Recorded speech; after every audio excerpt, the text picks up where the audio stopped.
This episode of Raiders Fan Radio is brought to you by DeadPiratesSports.com. That's Raider gear for the Raider family. Check out DeadPiratesSports.com.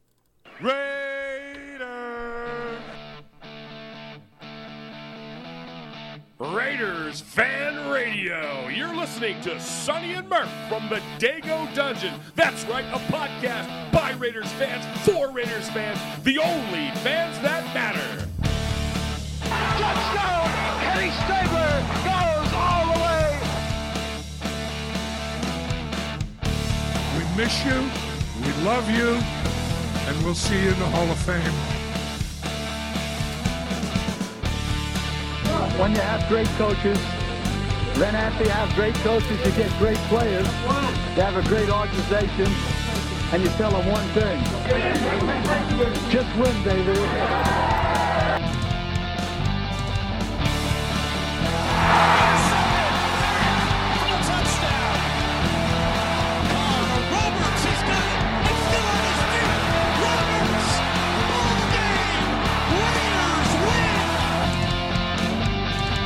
I love this team. I think this team can win.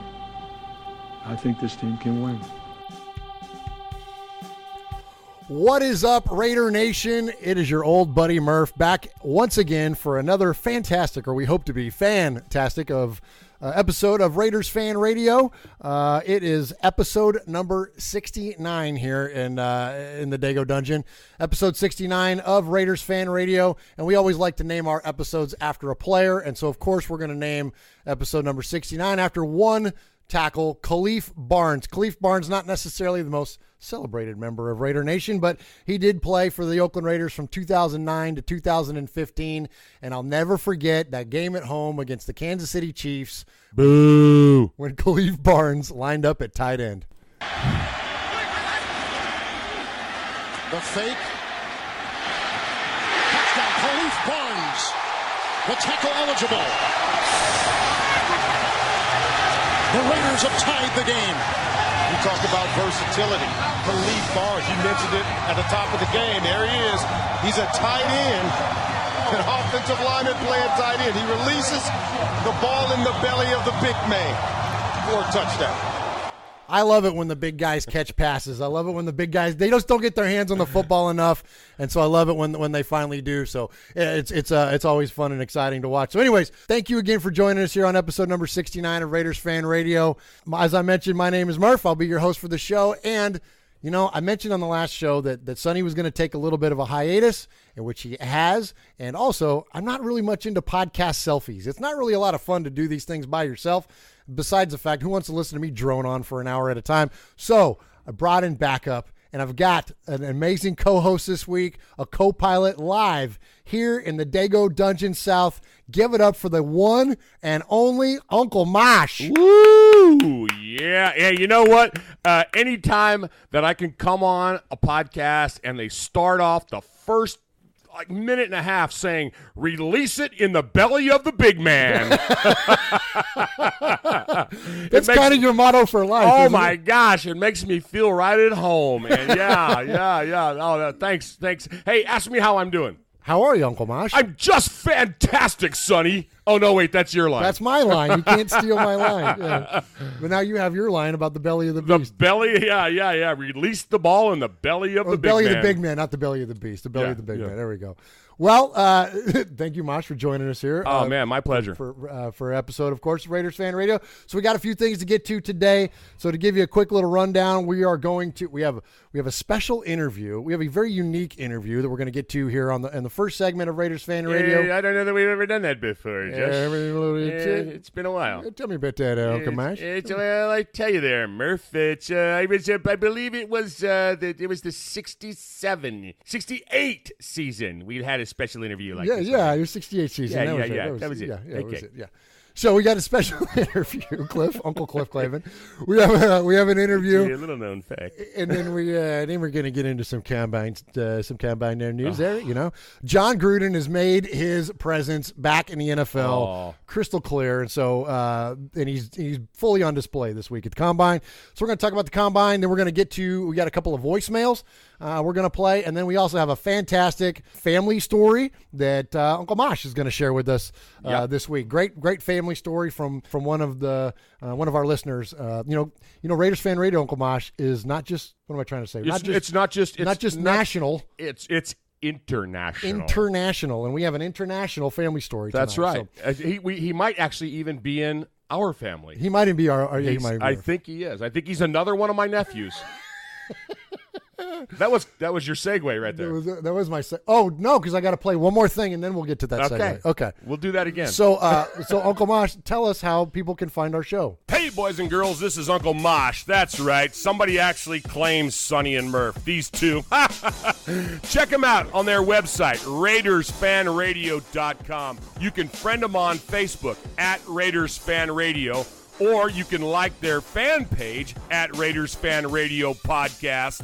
Hey, I don't tweet. I don't even know how to use a Twitter, but they do. You can tweet them at Raiders Fan Radio. Call them. Leave a voicemail if you want. Go old school. 909-345-3346. That's 909-345-3346. Hey, do this. Please subscribe and rate Raiders Fan Radio on iTunes. You can listen to the show on all podcast services like Stitcher, TuneIn, Podcast Addict, and many, many more. Okay, am I done? Did I say all the stuff I was supposed to say? All right, I'm out of here.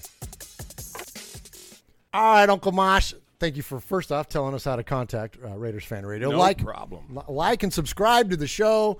Give us the old thumbs up and give us a star rating. Heck, even if you don't like us, just throw out at least 1 star. We're worth a minimum 1 star, but we like to think we're a 5-star Raiders fan podcast. So thank you for that. And so you kind of sold the lead there, but let's get to it. You got 3 nephews that have been part of Raiders Fan Radio. Sonny. Correct. Murf. Correct. And now the 3rd nephew. Oh. You want to welcome him in? Well, he's let me just say he's last, but definitely not least. Speaking of the belly of the big man.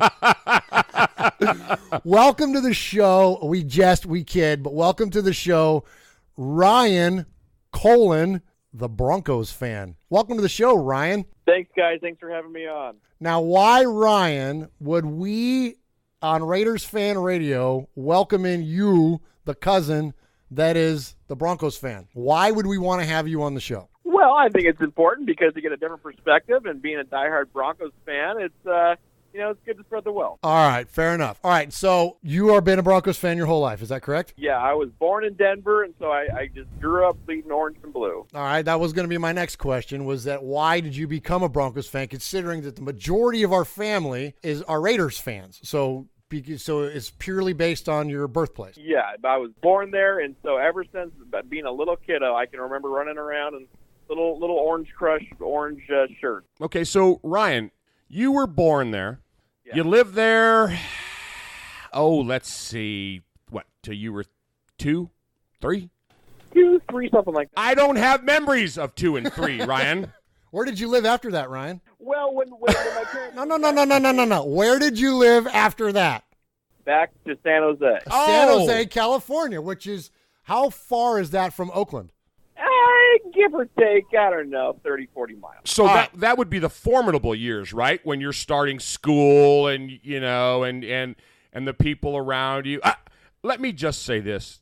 At least he's not a 49ers fan. Oh, that's true. That's true. Well, he doesn't like alfalfa sprouts. It's very lateral, the move between Niner fan, Bronco fan. Very, very lateral. Very lateral. So you even though you really grew up in the Bay Area, you remained a Denver Broncos fan. Is that correct? Very much so. Very much so, yes. Okay. All right. Well, you've qualified your fandom. All right. So you've been a Broncos fan your whole life. You've been watching douchebags like John Elway win Super Bowls. and lose them. Horse-toothed quarterbacks like John Elway, govern the team, and, giraffe-necked Peyton Manning. It's like a regular zoo there in Denver, right? You've watched these guys win Super Bowls. You've watched them play football for a long, long time. And so you've followed the team. So would you call yourself, at least for our show's purposes, a resident expert in the field of Denver Broncos football? I would say I'm pretty knowledgeable, yeah. Okay. All right. Well, the Denver Broncos picked 5th this year in the draft. Our Oakland Raiders, picked 10th. After, knowing what your team's needs are, knowing where they're going to pick in the draft, what do you think the Broncos are going to do this year in the draft? Well, I really It doesn't matter what you think the Broncos are going to do in the draft. Thanks for calling, Ryan.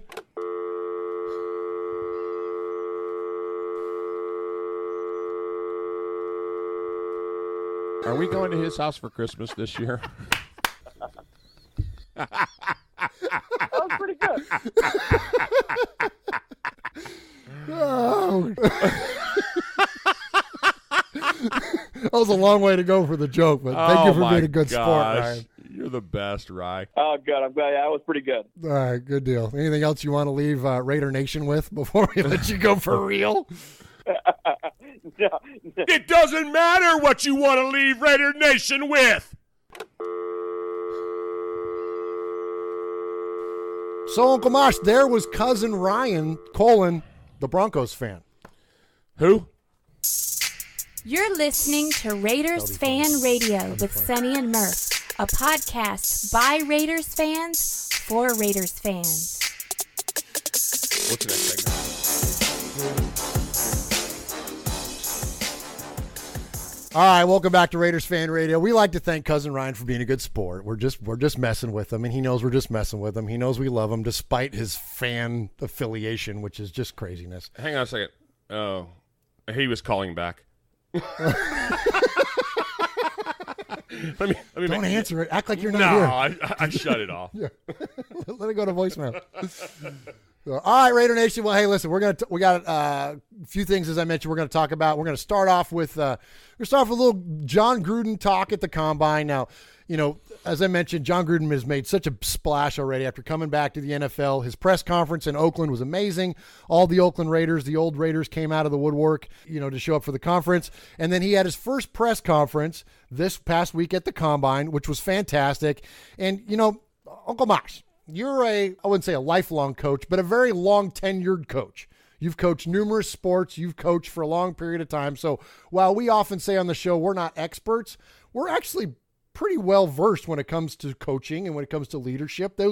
Happens to be our field of study, right? So I agree. So we could actually, I think, offer up a pretty valid insight to a lot of things that maybe is going on with John Gruden and with his return to the Raiders. And so as a coach, as somebody that's returning to something that maybe you have stepped away from for a while, he had been criticized this week about his comments about he's trying to bring the game back to 1998, that maybe he's not going to embrace technology, some of the newer technologies that the NFL has for some of the analytics and things. I'm sure he'll have other people to do that for him.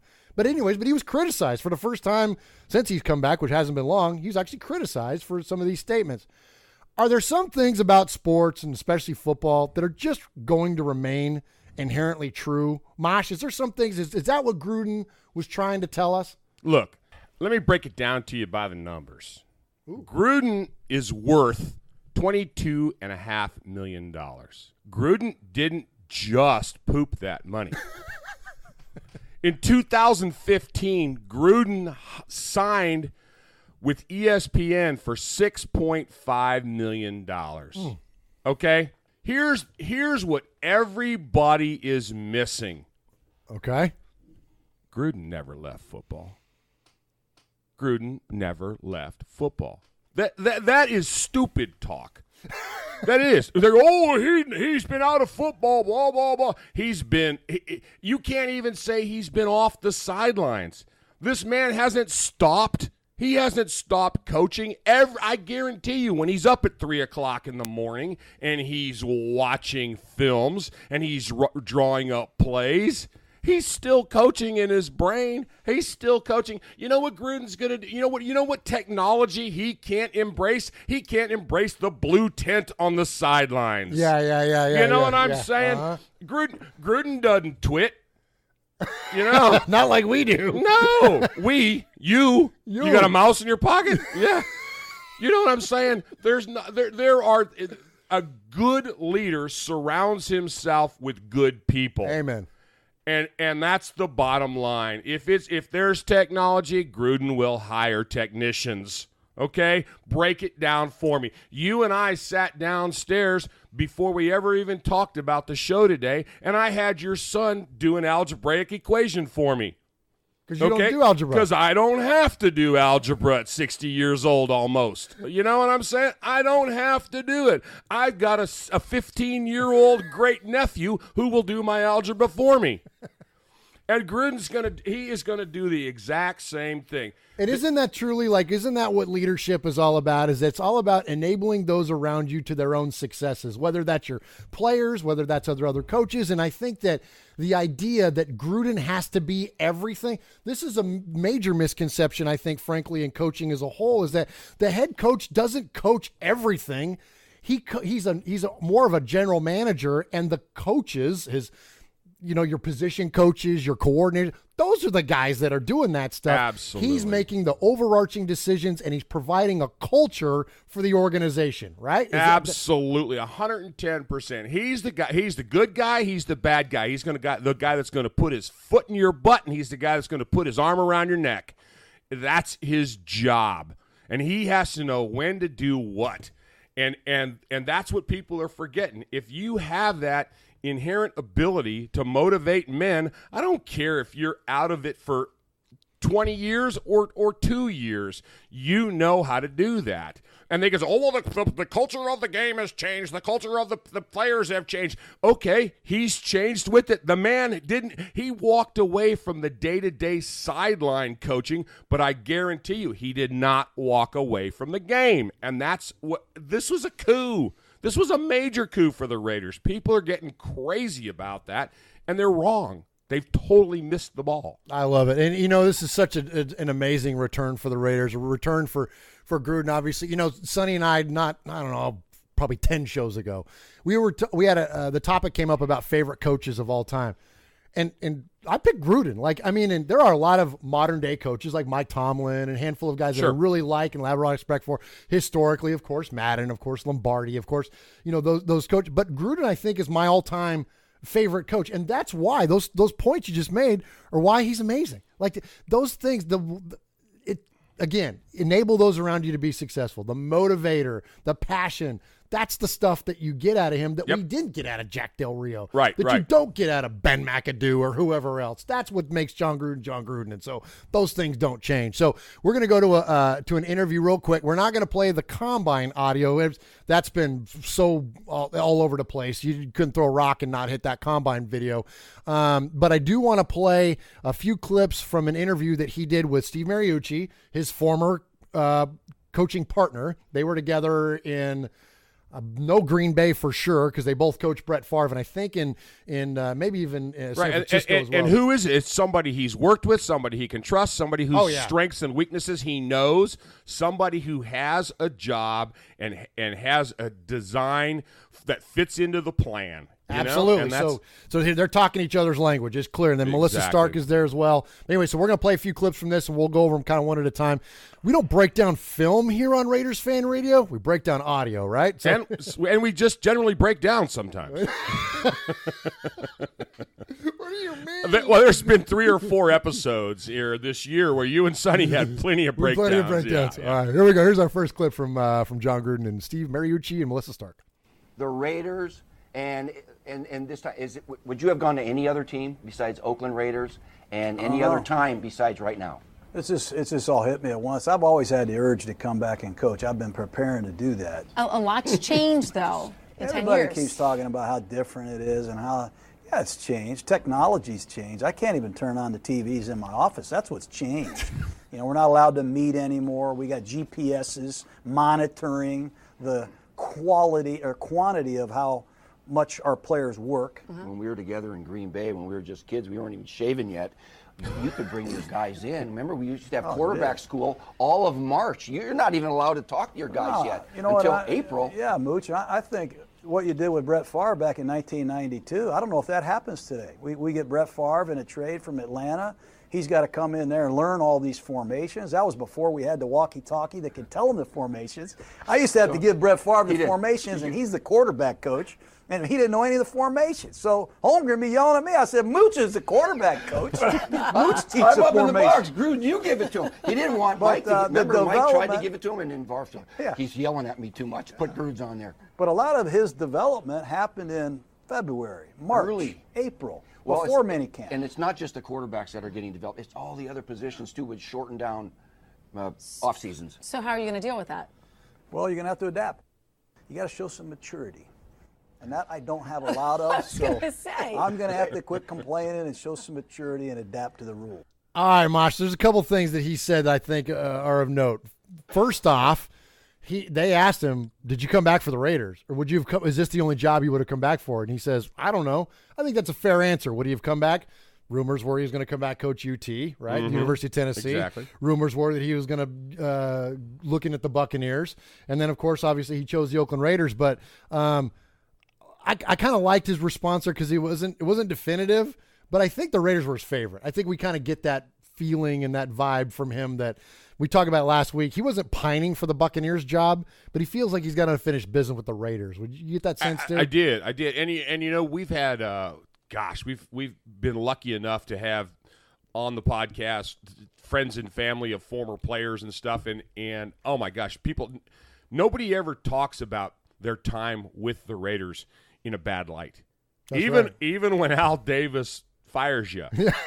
You know what I'm saying? Yeah. Back in the day, there's always that place in your heart for the Raiders. So how could there not be that place in your heart for Gruden? Absolutely. You know, Gruden, I should say Gruden has that place in his heart for the Raiders.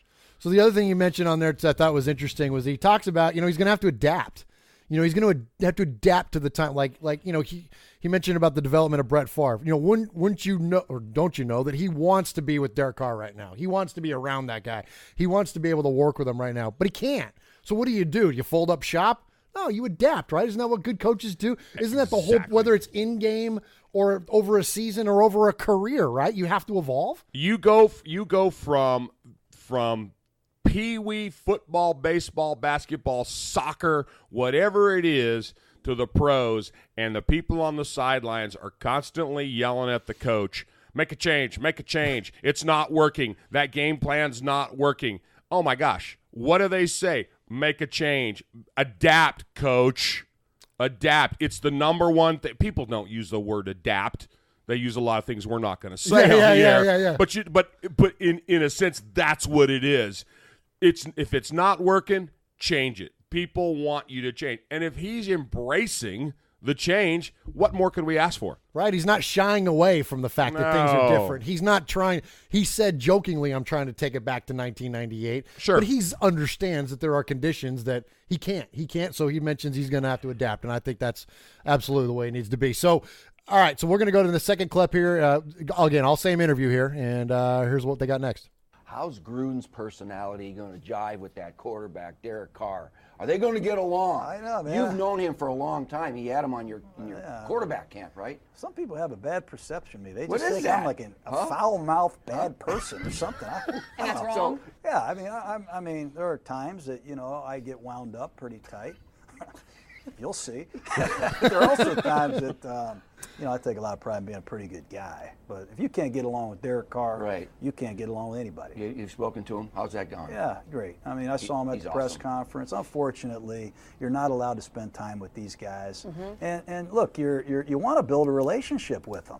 You want to see what makes them tick, so you can have better meetings and more meaningful conversations. You can't go out to dinner with them right now and say, how's the family? No, you're not allowed to do that. You can't even get this instinct with those FaceTime, Skype. Listen to the two of you. I love this Facebook? guy. So funny. FaceTime? You're like, hey, how you doing, man? This is trips right, tight, zebra left, corner, jet, X.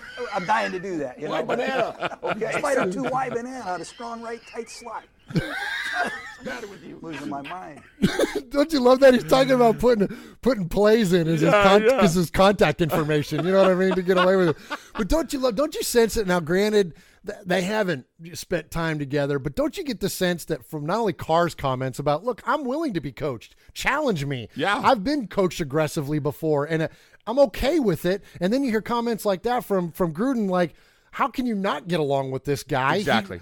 So there's no problem here, like, right? Like, this is all good stuff, Mosh, no? People are trying to make something out of it, because folks getting along doesn't sell copy, That's true. It's true, right? Come on. Come on. Yeah, I think we're fine. We're I think gonna be real pleasantly good hands. surprised. All right, so here we go. We got 2 more for you. Marshawn Lynch, have you talked to him? Is he coming back next season? I have bumped into the beast. And look, one of the reasons I took this job is I want to coach Derek Carr, Khalil Mack. I want to coach Crabtree, and I want to coach Lynch. And I'm hoping this all works out because I would like to join forces with him. We hired Tom Cable, our line coach, who comes from Seattle. Mm-hmm. And if this does work out, we got to find a way to service him better. We need a blocking tight end, and we need a fullback that's available every week. That's when he was at his best in Seattle. You have Michael Robinson now at NFL Network. Yeah. We do. And if you ask Beast Mode himself, I bet he'd tell you Robinson was a big part of his success. They're best buddies, those guys. He was an escort for him. We got to find the right escort for this man. Hopefully it works out. There's another one that got kind of thrown out of proportion this past couple of weeks was about, the Marshawn Lynch effect. Did he blow off a meeting with Gruden? Did he want to come back? Did the Raiders want him back? Again, I love Gruden's approach. I want all these guys. I want them all to be here. And Gruden, I think, is one of the coaches that does such a good, one of the things that he does such a good job at is that he's one of those kind of coaches that, well, and we talk about this a lot on the show, is that he's willing to take his personnel and then build a scheme around what his personnel does well. And because don't you know, every time we see in the NFL or any sport for that matter, when you have a scheme and then you try to wedge players into it, a lot of times you really struggle with success. Now, there are some things like the West Coast offense or zone running or whatever. There's some concepts that work, that are more universal, I should say. But when you're taking over a new team, why would you not? Why would you not structure it in a way that really complements those guys instead of trying to make them something that they're not? Just take what they do well and let them do it. And I think that's what he's going to do with Marshawn. Get us back to power running, get him a fullback, get him a blocking tight end, let's get in there and grind some people out. And then when they commit to the line of scrimmage, play action, throw the ball deep, right? Raider football, just go deep, baby. Like those things are something that I think that Gruden's not a big, high-powered, super vertical offense, but with a good running game, it will open up Derek Carr's game a lot. Don't you feel? That's what he's talking about when he's talking about getting back to 1998. That's it in a nutshell right there. The game hasn't changed so much where if you have a strong quarterback, you're going to throw the ball. If you have a running back, you're going to run the ball. You know what I'm saying? It's not that hard. Yeah, there's all the other stuff that goes along with it, but my goodness, if you have take basketball. If you got a team that's you got little people on your team and you can hit the three-pointers, like the Warriors. Yeah. Then why not utilize that? You're going to not tell Stephon Curry, hey, I want you to drive to the basket every time. That's about stupid. Yeah. You know what I'm saying? Yeah. So where's the rub? I don't get it. Where's the rub? Where's the rub? Where is the rub? Yeah. The rub is the coaches that we have had who haven't played to the strengths of our team. Absolutely. Oh, my Absolutely. goodness. Drive me crazy. All right, here we go. Here's our last one from John Gruden. You're not a social media guy. How come? No, well, I turned on Twitter one day and they were all killing me, so I said, I'm gonna get rid of that. I Come don't on. like that. Then I turned on one of those other things, they were all ripping me on that. So it's been a bad experience, Mooch. All right, welcome back to the league, man. I guess that's it. All right. So, Yeah. first off, I love the way he says mooch. Mooch. But, isn't that kind of funny? Like, Bill Belichick's not on social media. No. Like, we are all over social media. Social media is a huge part of what we do as a show, but it's not necessary to my job. You know what I mean? Like, and if you're a coach, is being on social media and embracing those things, do you have to be aware of them? Do you have to be able to, adjudicate their use with your team and all that stuff? Sure. And those are fair things.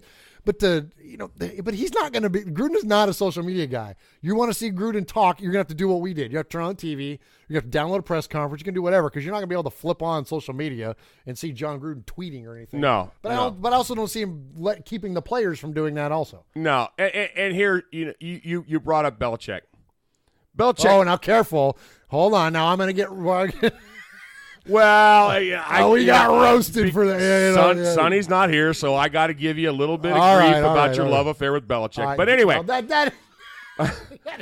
that was for you, son, man. That is not true. All right, Okay, go. but seriously, Okay. the guy cuts off his sweatshirt sleeves.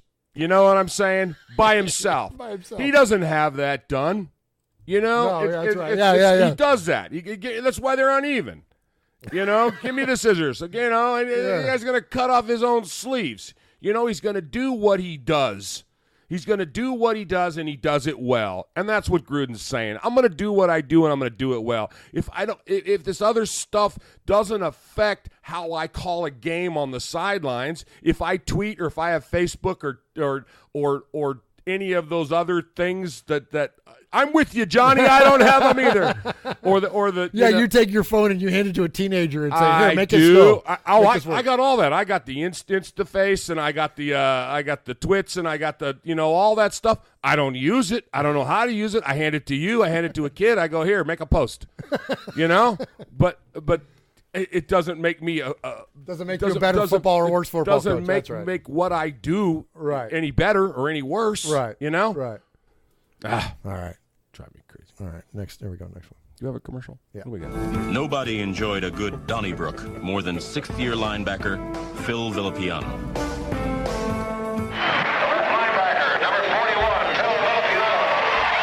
This is Phil Villapiano, and you're listening to Raiders Fan Radio. Let me just say this right now. I'm so jealous that I wasn't in on that. That was good. Oh, that was good. Amazing. That was so awesome. That was cool. That was a got the new picture up there, the new autograph, Phil Villapiano. I was was a dream come true, man. Oh like that was fun. That was fun. He was great. Great interview.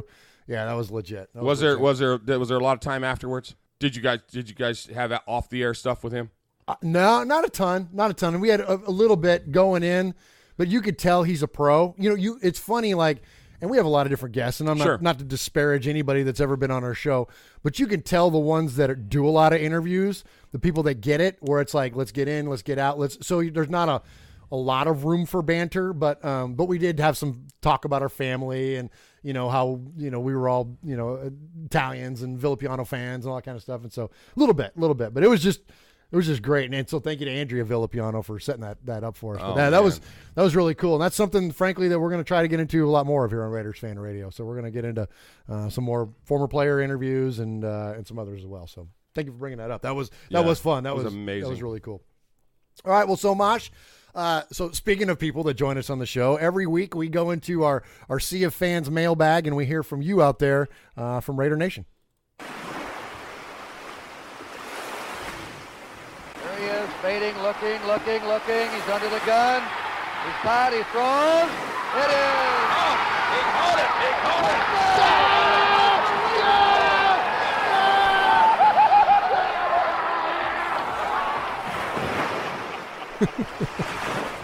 That's. I hate that. You hate that?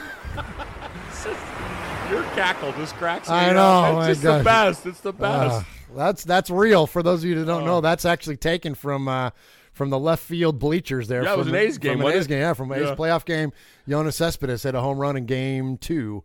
And so, that was me and Sonny and our buddy TJ hooting and hollering. That was pretty fun. But anyway, so what was that? Was that just a shout out to Sonny and TJ that you just did? Was that scripted?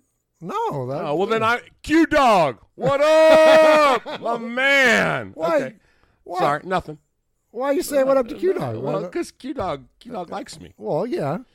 Yeah, I got the Italians like you too. We're going to get to that in a little bit. Well, you got Rico. What up, Rico? You have like a whole fan base, Uncle Mosh. I got two. Yeah. Do you know that what do you, Steve Corcoran, and Ted Nguyen all have in common? Our birthdays? Pretty close. Highest rated shows on Raiders Fan Radio history. No way. Yeah, you three. Yeah. Yeah. You're more popular than Phil Villapiano, Mosh. Not by sorry, much. Phil. Not by much. But people love him some Uncle Mosh, so we thank you for joining us here on the Dego Dungeon. All right, let's get to Raider Nation. Now, listen. So we got just a couple we're going to do this week, and then Uncle Mosh is going to share a family story with us. So first off, I want to play, we accept all your voicemails. Now, we don't play them all, but we accept them all.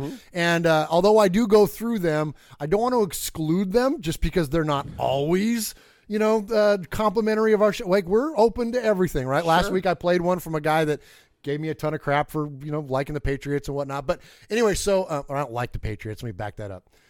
Supporting the Patriots in the last Super Bowl. Thank you very much. So anyway, so we're going to go to this one. We're going to hear from, this is the first call we've gotten from Hawaii. So we're going to go to listener Lonnie, and she's actually left us 2 voicemails, so I'm going to play them back to back. Nice. So listener Lonnie, and then listener Lonnie once again. Hey, how's it? Sonny and Murph. Hi, this is Lonnie calling from Hawaii. I've been a Raider since the 70s. Anyways, I can tell you one thing. Get rid of Lynch, and we'll have a perfectly nice season with Derek Carr and the Raiders. Back to normal again. I'm sorry to say we don't need Lynch anymore. Not a fan. He's like a disease, I'm sorry to say. But anyways, and now that you're mentioning everything like that about the locker room and Del Rio and everything, all we need is a clean slate, and now we have Chucky back, and I know Chucky from back in the day. So, yes, and my whole family is Raider fans. It's because of me since Stakler been in. Kenny Stakler, yes, we all know him. And so everybody here in Hawaii, we have a lot of Raider fans, especially my grandchildren, who I take a lot of pictures. I got my blankets, my posters, I got caps, everything. And so they're really diehard Raider fans, and the youngest is only 3 years old, and they will be telling you, Raiders. She's raising them right. Aloha again, and nice talking to you people. If you put me on the air or not, it doesn't matter. But we'll have a perfectly clean slate Raider game, and that's why Derek Carr will be back to normal again. As long as we don't have Marshawn Lynch. She's killing Marshawn. Even Stevie and Michael. She doesn't even let those grandkids eat Skittles. And Mikey Raider, of course. But anyway, you folks are doing really great back there. Hope to see you folks at a game soon, too, and meet you folks one day. Aloha. Bye. Well, thank you, Miss Lonnie, and then she called us back once again. Hi there, this is Lonnie again, coming from Hawaii. Whether you put me on the air or not, it doesn't matter. She don't care. I just wanted to tell you that, forgot to tell you that when we had the last Pro Bowl here, we had the Raiders, Derek Carr and all them, and Khalil Mack. And just to let you know that what is so surprising was, not surprising, but when it ended, it was Carr and Khalil Mack. Some of the Raider fans left on the field taking autographs. Where was the rest of the other teams? All going back to the locker rooms. Just the Raiders, Derek Carr, folks, just stayed on the field and kept taking autographs from everybody else. Just them. No other team but them. But anyway, just thought I'd let you know, and there's a rumor going on as far as tonight, February 2nd, that Carr and Marquette King is here and in Hawaii right now. So I don't know if that's true or not, but they're supposed to be at this place called Makana Ali'i tomorrow, and there's a band playing, and they're going to be there. So I'll find out tomorrow on the 3rd. So go Raiders. Bye. Well, thank you, Miss Lonnie, for calling us here on Raiders Fan Radio. Your fandom is on full display. Clearly, raising her grandkids to be Raider fans, and obviously invested in the team. And so we kind of talked about Marshawn already. I think that appreciate the call, Miss Lonnie. I'm not quite all the way on board with you as far as Lynch not being around. We're kind of fans of Marshawn, but I understand it. I understand that it was definitely a departure, and at times it was a chemistry thing that went on with the Raiders last year. And could Marshawn have been a part of that? I'm not sure, but I think all signs lead to him. He is going to come back, and I think with the leadership of John Gruden, I think it's going to work out just fine. I think we're going to be in good shape. So once again, thank you for calling us on the Raiders Fan Radio hotline. And I did want to address something she brought up about Carr and Mack signing autographs after the Pro Bowl. Like, awesome. Mosh, are these like these guys are like incredible leaders. Like we talk a lot about leadership already tonight, but these are the kind of guys you want to represent your franchise, no? And represent your fandom, and like, right? Yeah, and like she said, they didn't have to do that. Everybody else has already hightailed it for the locker room. These two guys stayed out there, and I'm sure it stayed as long as there was people that wanted to get the pictures, wanted to get the autographs, wanted to talk. They were there to do that. They were accessible, you know? Nice. And that's Well that's the key right there, man. The accessibility. All right, next up, we're going to go to one more voicemail. We're going to hear from Made Man here in Raiders Fan Radio. We're going to hear from our buddy Ron in Alliance, Ohio. Hey, guys, what's up? Ron. I think first 3 picks in the draft probably be D-tackle, linebacker, and running back. Seems to be deep at those 3 positions. I think that would make a lot of sense for us. You know, everybody's looking at the mock draft, seeing linebacker. So my guess is probably D-tackle will be our first-round pick. And kind of on that note, and after last year, Murph, is there a non-linebacker draft pick that we could take that wouldn't make your head explode? Because last year you were pretty upset about that, and I think that's a glaring need. And those sixth round selections are interesting to me. I'm curious to see what we're going to do with those. So hope all is well. Have a good day, guys. All right, thank you to Ron for calling in to the Raiders Fan Radio Hotline. So here, let's kind of break down what he asked about. Defensive tackle, linebacker, running back, all needs for the team. All needs for the team. Defensive tackle, there's an interesting guy, Vita Vey, I guess is his name. He's a defensive tackle, University of Washington. Hurt his hamstring running the 40 today. The guy's like 350 pounds or something like that. Hurt his hammy, so he's not going to do the rest of the workouts, but I think he's an interesting prospect for the Raiders at defensive tackle. Linebacker, you know, to answer your question, Ron, I'm actually not expecting the Raiders to look at linebacker in the first round. I think we have some other more pressing needs now, especially if we resign Navarro Bowman. I'm thinking offensive line. You got to protect Derek Carr. You got to protect Derek Carr, and again, we're talking about if we're going to keep Lynch, you got to have somebody that can open the holes. Yeah, that's right. And so there's talk of, you know, Osemele kicking out to play tackle, and then drafting a guard maybe, right, or just getting somebody that can play the tackle spot, because we have a need at right tackle, the glaring need. So it would not surprise me if the Raiders went offensive tackle early on, especially in the first round. If they do go linebacker, though, Mosh, I love this guy out of Central Florida that originally he was slated as like a 5th or 6th round pick. We know Reggie McKenzie loves late round linebackers. Shaquem Griffin out of Central Florida. Have you seen this guy? We were looking at some videos earlier. I was looking at some videos earlier. Amazing. The guy is amazing. And what a great story, too. Yes. You know, yes. What an amazing. If you haven't seen it on the YouTube, you need to do it. You need to Google this guy and check out his what he did at the combine with his 20 reps on the bench press. Unbelievable. One-handed. Basically, yeah. Basically one-handed. Tell the story. So he had a birth defect. There was something about the umbilical cord or something was wrapped around his hand, around like his wrist when he was born.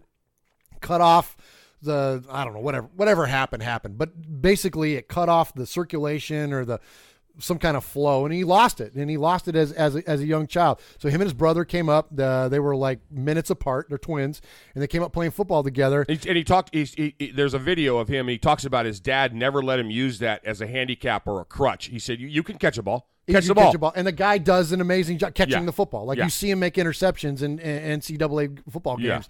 I'm pretty sure he was all conference at University of Florida. So guy is he's a gamer. And then, so not only is he strong, not only is he, just an absolute dog when it comes to playing the game. 6'1", 230, something like that. Yeah. And he's just a monster. But then he freaking runs like 4.38 today, and he's the fastest linebacker since 2003.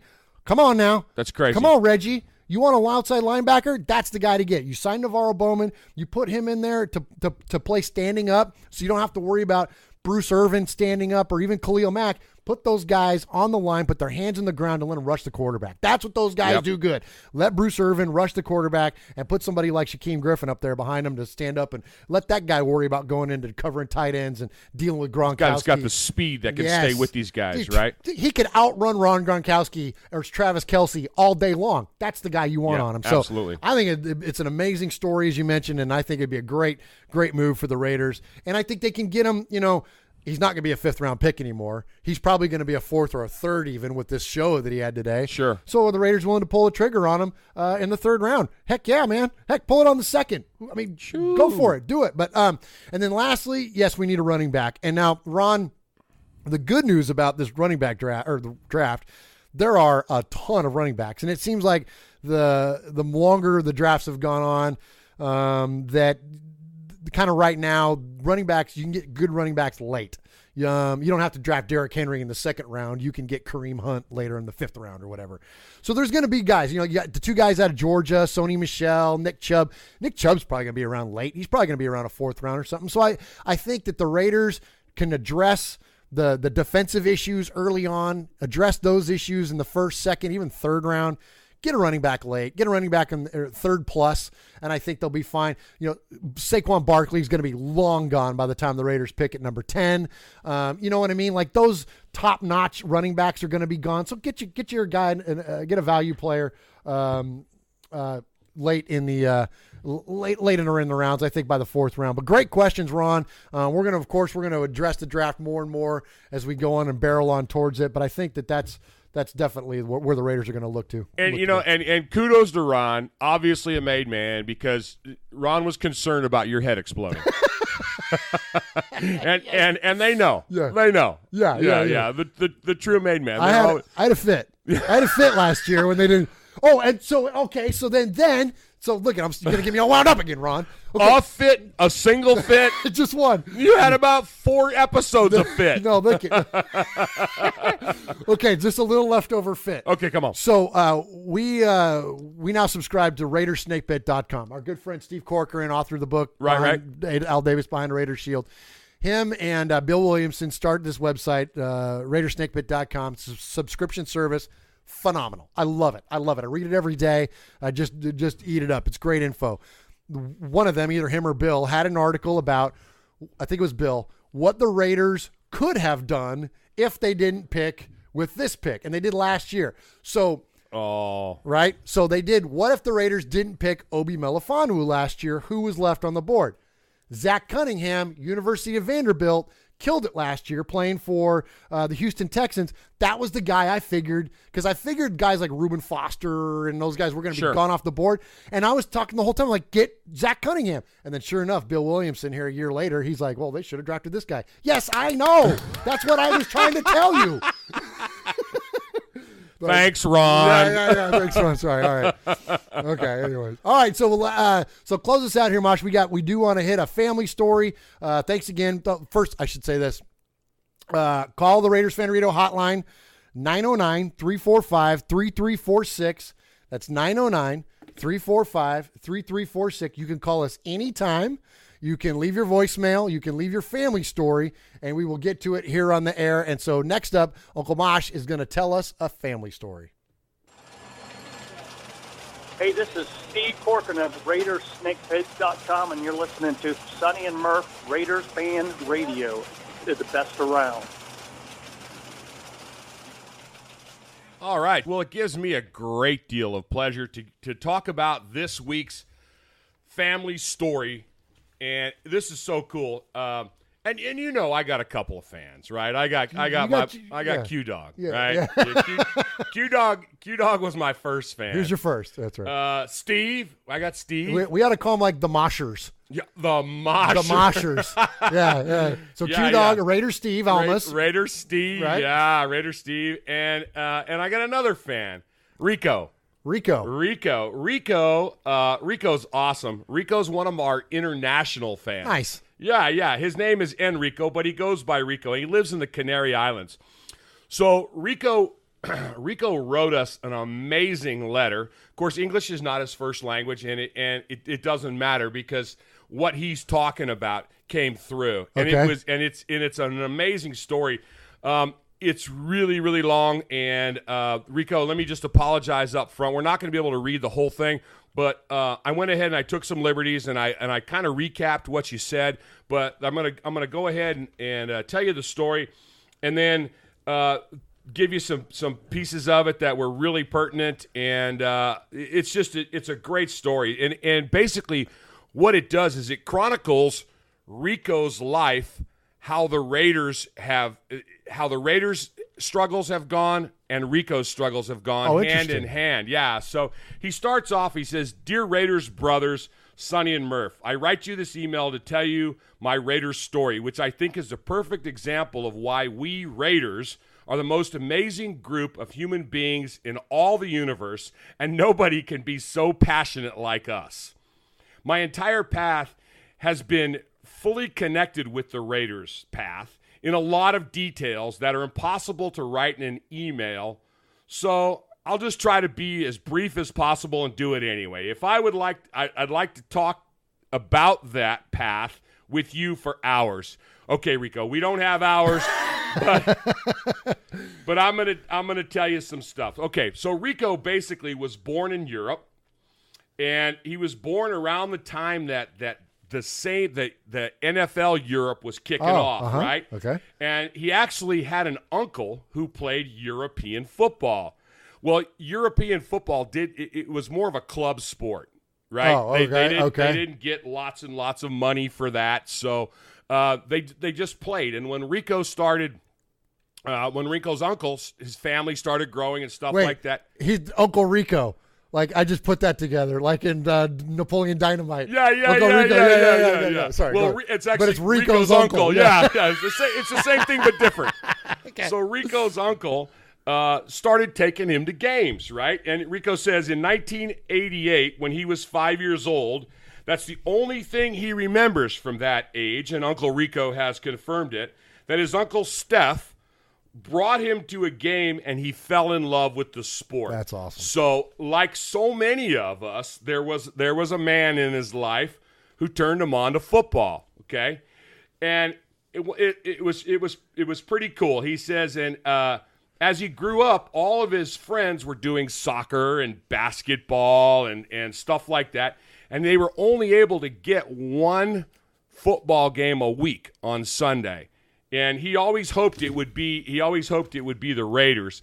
He said, but he did remember one thing from his childhood. He said, and this is Rico's quote, "But one thing I remember like yesterday, when I went to my uncle's kitchen, I used to stand in front of the fridge."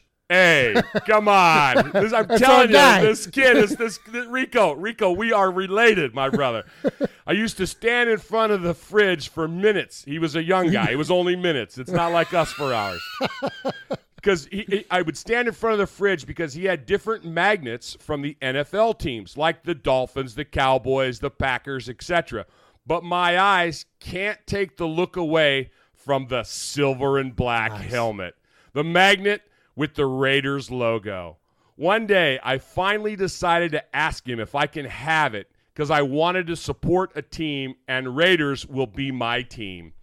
From that moment on, I started to collect all the information I can get about the silver and black, and the magnet will go wherever I go for the rest of my life. Oh, nice. And I'm like, yeah, nice. Rico. That's awesome. So as Rico's calendar, as it continued to flip, he started immersing himself in Raider culture. He developed a fascination with Darth Vader, right? With that character. He started listening to Metallica. Oh my gosh. He makes a pilgrimage to Oakland. Oh my gosh. He gets into trash metal, right? Yeah. This guy's I swear we're related. I think. Yeah. He's got to be one of us. Oh, I love it. Okay, so then where am I at? Okay, so he floundered. Okay, he floundered a bit through his adolescence in his early years, and he equates that in this email to how the Raiders were floundering through the 90s. They'd have a brief glimpse of some hope, and that's kind of how he was at. He was getting into trouble, and he was doing some things that he shouldn't do, and he was going on and on and on. He was talking about that, and he developed a friendship with a guy that had cable. They had cable TV, and so he used to give this guy all these VCRs, right? And he's like, record this game for me.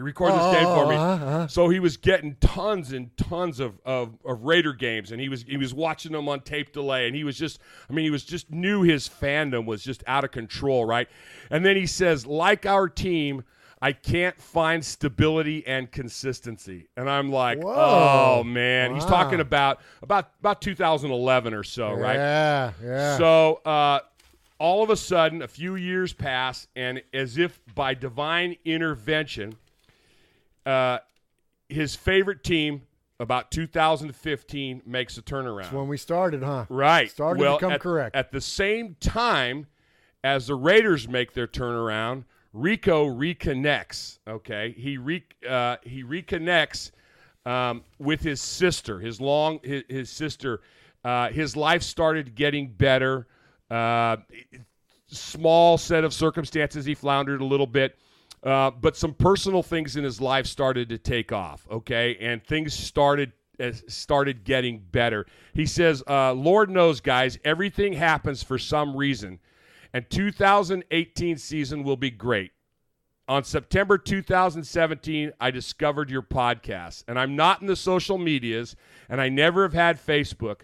So I had downloaded your app on the phone. And for me, that I never speak and never nobody about my team is amazing to listen to your show. Now, that doesn't sound – I've taken that out of context a little bit, but with his broken English, he's basically saying – he's out there. He's out there on a raft, man. There's not a lot of Raiders fans in the Canary Islands, you know. Yeah. And he's gone through all these things, and his life has had ups and downs, and there's been some substance abuse issues, and it always seems to chronicle the Raiders season, you know. And he goes on to say that that he sees the horizon on the future in his personal life. You know, with his family, and he sees the horizon on the future with Chucky coming back, and he closes out with some really high praises for us. He says, "So keep doing what you're doing, brothers, because trust me, it's important for the Raider Nation," in big bold letters and in quotes. "It's so important that you make me write this email. This is only the second email of my life. The other was a Happy New Year to someone 5 years ago." And you make me understand a really special thing. I was destined to be a Raider. Oh. So, Rico. Give me chills over here. Rico, I apologize for anything that I've left out. I apologize for having to kind of put this in a nutshell for you. And basically, we understand so many of us have had our ups and downs, and we can chronicle it with, you know, the woe is me, but you don't. You say, you know, hey, I'm a pirate. My ups and downs have gone with my team, and I understand that. So we appreciate your kind words, and I want to leave the listeners with this last little bit. This is the last paragraph Rico writes in his email, and it's beautifully said. There's something in here that I think we're going to steal. Okay. It's a great line. Well, we stole From the Womb to the Tomb from Emiliano last week. Absolutely. So we love that. So, Yeah. So this is what he writes. He says, "I didn't become a Raider fan. I was born a Raider with a Raider soul." Ooh. Write that down. Rico gets copy on that. Oh, nicely done. And here I come to the point. Why we are so special and different from the other teams of every sport of all the universe. Do you think somebody who isn't born in Oakland or L.A., miles and miles away from the reality of American football, can be born a Charger? Can develop a Bronco attitude with a Chief or a 49er or whatever style? Don't make me laugh. That's why we are unique and special. Because it's not about where you are from, if you had a successful life or you lost a lot of games. If you're touching the roof or otherwise, you touching the floor. It's about who you are and the passion and the heart you put in the everyday life. And you can be only two things in this life, a Raider or someone else. I wish you all the best for your Raiders life, and go Raiders forever. Oh. Yeah. Oh. Rico, you rock. Rico, dude. You're the best, my brother. Oh, and, you know, I'm just proud to say that Rico's my fan. Rico actually sent us a follow-up email, and he did. He mentioned now he loved the shows with Uncle Mosh. So Rico and the Moshers, you got your own fan club there. But go back to his email. First off, thank you for putting that together, Mosh, and for so eloquently putting that out there. With the length of it and the like you mentioned, with Rico's has some broken English. He's guy's only typed 2 emails his whole life, for crying out loud. Yeah, let right. alone in English. And so so you put that together fantastic, and I think honored that story that he told so well. And isn't that really what it's all about? And that's the thing that is so unique to this fan base, is that it's family. I'm wearing a shirt right now. It says Faith, Family, and Oakland Football. And that's what it's all about. You don't see this on a Chargers shirt. No, you don't. You mentioned. You know what I mean? And it's the family is what's so important to this fan base. And I love that he was talking. Born a Raider, like you're not born another. No. Like that's awesome. Like it just embodies the spirit of something special. And so, I think that it's really cool that, gosh, I don't know, I can go on and on about it, but it's touching the way that he, first off, this kind words about our show and a little thing that we do here to be a beacon for him and to reach out to him. And that's really what our design of this was to be like a couple, friends hanging out talking about the sport or talking about the Raiders. And it all connects. I mean, Lonnie from Hawaii talked about, what did she say? How did she end it? What was her follow-up call? She was talking about Carr and Mac sitting out there signing autographs, the Raider family, man. And Rico went on and on and on about about reconnecting with his family.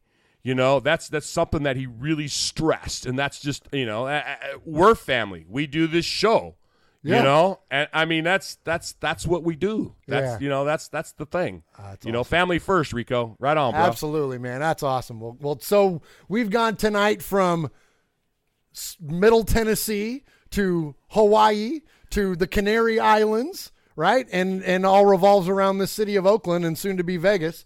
You know what I mean? Yeah. All because of one, Raider football team. So if that's not the definition of connecting us all, then I don't know what is. So you're right. It's a beautiful thing. It's a great stuff. So thank you again for doing that.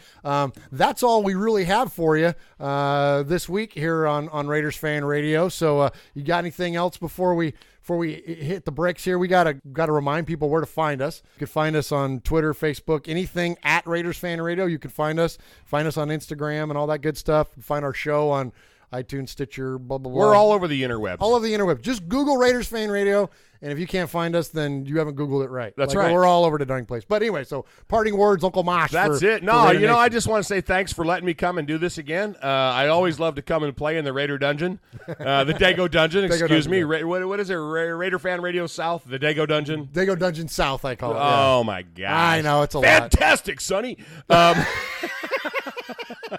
It was your idea. I know. You named it the Dego Dungeon. Yeah, I did. Yeah.